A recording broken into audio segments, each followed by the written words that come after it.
Welcome to the Slop Farm. Enjoy the video.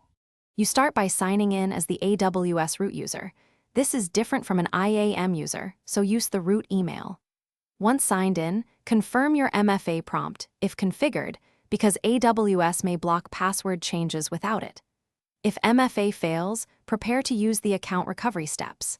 Make sure to use a private, secure browser session and check your email for any confirmation codes. These will be required to proceed with changing credentials immediately.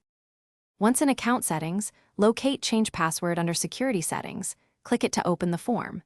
Enter your current password, then type a strong new password. Use mixed cases, digits, and symbols, and confirm it. After submission, AWS will often require you to re-authenticate or verify via email. Complete that step. Make sure to update any automation or saved login entries that use the old password, because automated services may fail if you don't update their credentials immediately. After changing the password, sign out and sign back in to verify the change and confirm MFA behaves as expected. If you cannot sign in, use the Forgot Password flow to trigger recovery emails.